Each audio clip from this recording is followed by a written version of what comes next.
Marre des formatages et injonctions de la société, des fais pas ci, fais comme ça, deviens ce que tu n'es pas. Un jour, j'ai décidé d'incarner ma vraie nature pour vivre libre et heureuse. Moi, c'est Angélique, coach en épanouissement personnel. Mon métier, te transmettre les outils afin que toi aussi tu puisses donner sens à ta vie, une vie épanouie.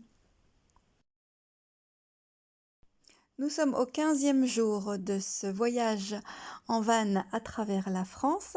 Aujourd'hui, dans cet épisode, tu découvriras les Cévennes et comme d'habitude, au travers des images, je continue à transmettre des outils de développement personnel et ici, puisque nous avons des beaux paysages en hauteur, l'idée du thème d'aujourd'hui, c'était prendre de la hauteur.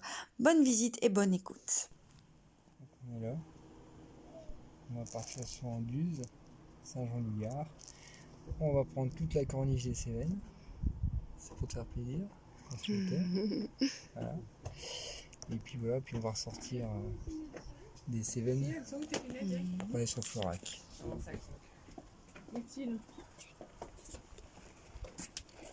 Florac qui est là. Allez, au massif de Dégoal, et ressortir par là. Ça marche. Que veut dire prendre de la hauteur? En fait, ce n'est pas l'idée d'être hautain, c'est plutôt l'idée de prendre de la distance, de prendre du recul. C'est tout simplement le fait de se détacher d'une situation initiale pour pouvoir y réfléchir afin d'agir plus positivement par la suite. Donc je fais le choix d'observer la situation, de me laisser aller, de prendre un moment de réflexion, puis bien entendu j'agirai alors en conséquence. Les origines sont diverses, l'inquiétude, l'angoisse et le stress peuvent nous affecter et nous plonger dans des pensées négatives si on reste dans notre esprit.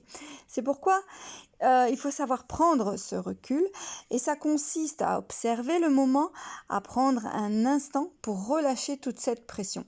Ce moment de relâchement est crucial pour prendre de meilleures décisions, mais ce n'est pas tout. On le sait très bien, agir sur le coup de la pression ou des émotions, une parole, un geste, peuvent conditionner le reste d'une relation ou l'instant d'une vie. Voilà concrètement pourquoi prendre du recul est vraiment important.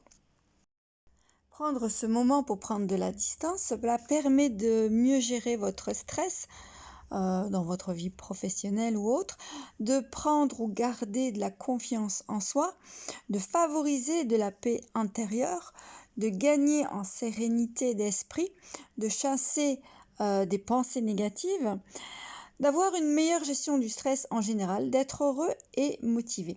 Et saviez-vous aussi que vous pouvez améliorer votre système immunitaire, il devient plus résistant. Il est aussi important dans ces moments de se faire plaisir pour oublier.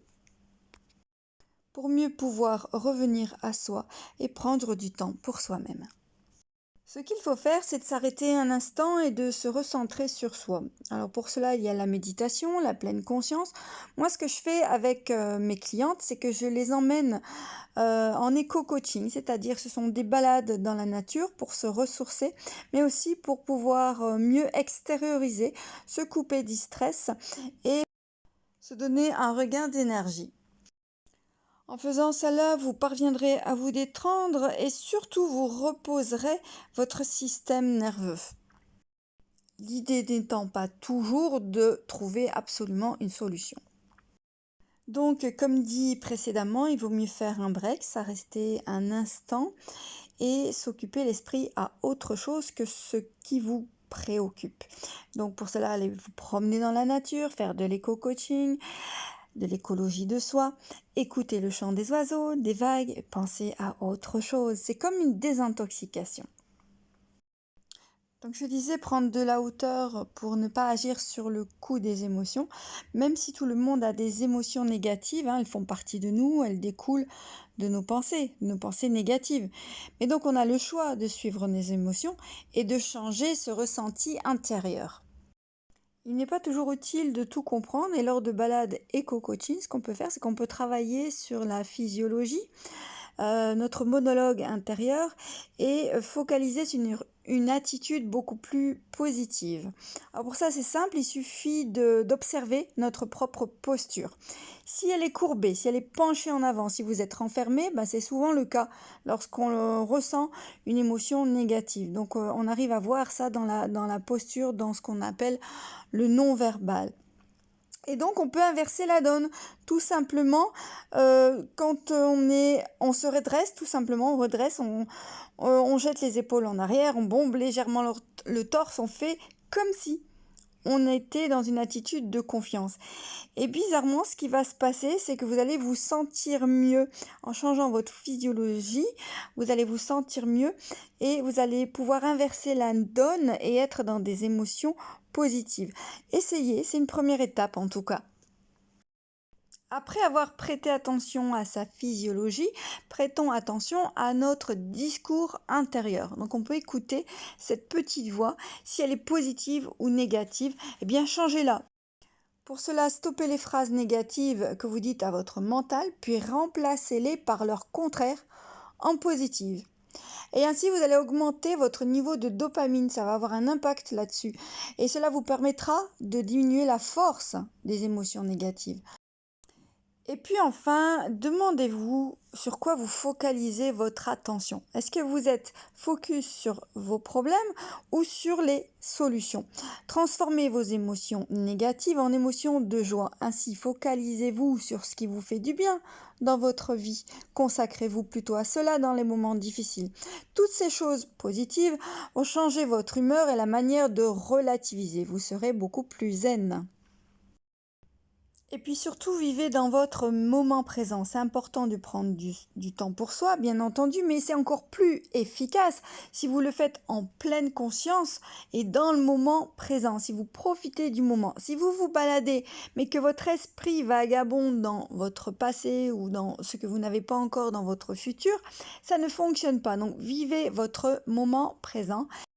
S'ancrer dans le moment présent vous permettra d'être plus conscient du monde qui vous entoure et donc des choix que vous faites. Donc ici nous sommes sur la corniche des Cévennes. Avec au loin le mont des Égoile. Voilà, la salle de bain du jour.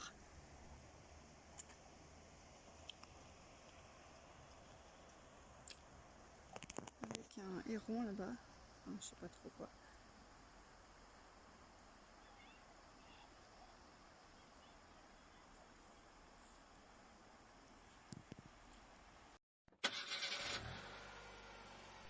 Au gré de mes voyages et de mes balades, je te transmets des conversations et sujets de développement personnel. Si tu ne veux manquer aucune de mes aventures et être notifié, abonne-toi. Likez et partagez un max, il est urgent d'agrandir le cercle des gens épanouis. Et quand on est heureux, ça ne fait de mal à personne.